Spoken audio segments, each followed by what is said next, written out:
Good day, Brian Tarian here from the Disability Digest, and today I'm going to share with you the top 10 questions that commonly come in or have come in over the last few months about Medicare and Medicare benefits, in hopes that it'll answer questions for you, help you understand what possibilities are out there, or maybe assure you that everything that you have in place is perfect. All right, so here we go. When does my Medicare start? So there's some confusion here, but the deal is it starts 24 months after the date that you were proven disabled. So 6 months ago, if that's when you applied and your award letter says that you were found disabled 6 months ago, then you have another 18 months until you're Medicare eligible. So look at the top of your award letter that you received from Social Security Disability. If you have any questions at the end, I'm going to give you some directions about how you can get some assistance with that for free. So 24 months, that's what you need to remember. Not 24 months from when you got approved, 24 months from when you were found disabled. I don't have my cards and I'm Medicare eligible. Unfortunately, this does happen. So a couple options that you can do. You can go to the online, go to Medicare.gov. You can go to Social Security, to an office, and you can ask them for your cards. Actually, the only thing that you really need is your Medicare account number. It's ideal to have the cards, but if you have the Medicare account number and the effective dates, then you can pursue other coverage that will complement your Medicare A and B. So those are a couple ways that you can get your cards. What do I need to do differently now that I am Medicare approved? Well, you really need to assess what Medicare covers. Medicare covers 80% of the costs, and you're responsible for 20 in most instances. And is that going to be adequate for you? Do you also have Medicaid and Medicare? Are you dual eligible?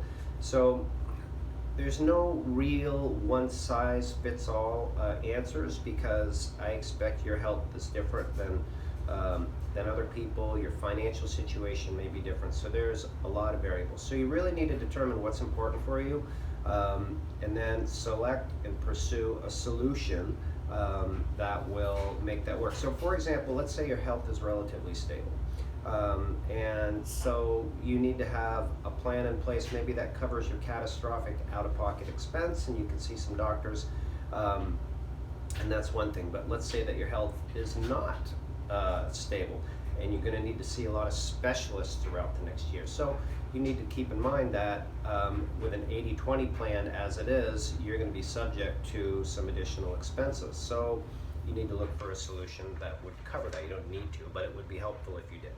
So a few tips of what to do differently.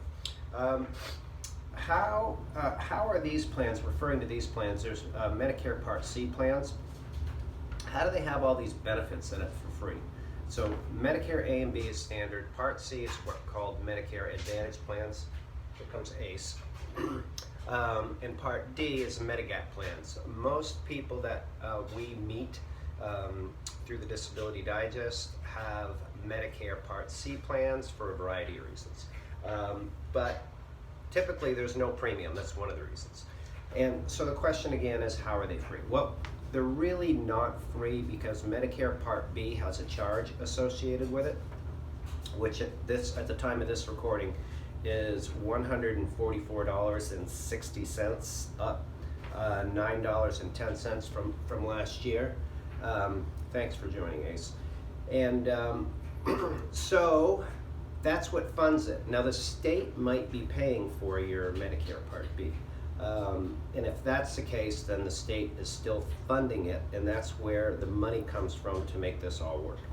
So if you look at it this way, Medicare has these private companies like United Healthcare, Humana, Aetna, that manage your healthcare under Part C, and they get paid to do so. They get paid $10,000 to $14,000 a year. So it's profitable for them. So they're getting paid to manage your health care. They don't charge a premium because the money's coming from somewhere else. So what do?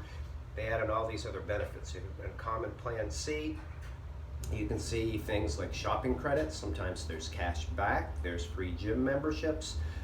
There's 24/7 nursing hotline. You can go see primary care doctors for free and specialists for a discount. There's a whole host of these that are in there. So that's how it works and where the money comes from. Next question is, I don't want to change my doctors. I don't blame you. And if you don't want to change your doctors, then you need to assess that as a priority. If you've got a key treatment team in place, do your best to find a solution that will work for you. Now, the Part C plans that have no premium, if it's an HMO plan that the doctors are not in network, then that's going to be tough. Perhaps you look at a PPO so you can see some of your doctors for no charge, and then the other one's under a PPO arrangement where it's a reduced charge. That's a solution.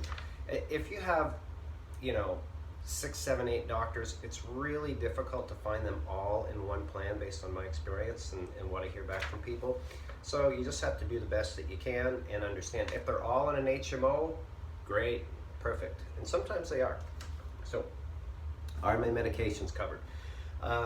There is medication coverage in Part C plans. It depends on what your medications are. If you're taking 15 or 20 medications and you're not Medicaid eligible, then yeah, you're going to have to pay for your medications, and you can enter them into respective insurance carriers like Aetna and Humana, and they'll run the numbers for you, or check at the end and we'll show you how you can have that done for free, so that you can find out what your medication costs are. So that's certainly something that you want to check out, and they're not the same with each company. You might find one drug covered under one company and not covered under another. So again, there's a lot of variables and you just need to sift through that. I'm on Medicaid and Medicare. Do I need to do anything? Well, no, I guess you don't. But the advantage of having an Advantage plan, a Part C plan, is the extra benefits. So some of these Advantage plans, again, have shopping credits that are $30, $40, $50 a month of stuff that you're normally paying for. That's one thing. Gym membership, 24/7 hotline, the dental, hearing, and vision coverage that you don't have, those are usually sought after. So take a look at what other benefits are available for you and that would work with your Medicare, Medicaid solution. It won't disrupt anything. It'll just be an additional benefit package that you can pick up on top of the Medicaid. Okay, when can I change? I've tried to get help with no success. Okay, so you can change your plan if your check is over, this is as a general rule, if your check is over $1,500 a month, you can change your plan during open enrollment, which is once a year between October 15th and December 7th. If your check is below that and there isn't any other household income, then it's possible you could change your plan year-round because you qualify for what's called a special election. So there's some flexibility there. I've tried to change and I haven't had any success as the second part of this. So here's what I have found and seen is most people that are on Medicare are 65 and over. There's the 9 million people that are on Social Security disability that are also Medicare eligible. And with your benefit package, I speak to you as being somebody that's on disability and Medicare. People don't know that you're on Medicare. There isn't a mailing list that you can buy that says, oh, these are disability recipients. When you get approved for disability, commonly it's only your disability representative, if you have one or had one, and you that know. So here's the point. These companies that work out there, most of them are working in the over 65 market. And if you go to them or their websites, you see, somebody walking down the beach, or a husband and wife walking down the beach, and they've got these nice clothes on, and they've got their sunglasses and their hat on, and they're retired. Life is good. So, and they have money. And unfortunately, in our population here, people typically are not that way. They don't feel well, they're sick, that's why they're on disability. Financially, they've taken a hit because they haven't been able to work, and they have lots of health conditions. So what I've found is when people call into these companies, they get agents for sure, but one agent that's working in the over 65 market doesn't understand how to deal with somebody really that has doctors and medications and all these nuances and when you qualify for extra help and all of that. So that's been the problem that's out there. So that has been changed recently. So if you look below this video and you do need assistance, there are companies out there, there are agents now that specialize in this area that we've sought out and found.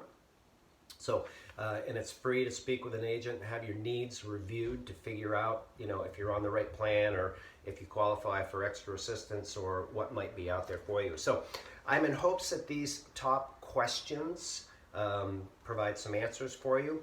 And if you do need assistance, once again, just look below this video. There's a button there, or if depends on where you see this video, it's somewhere around the video that's up, somewhere around the video where you can click and get assistance from us. So that's been it, Brian Terry, and if you like the work that we do, we sure hope you do. Give us a like, share the video, tell your friends. Stay tuned. Thank you.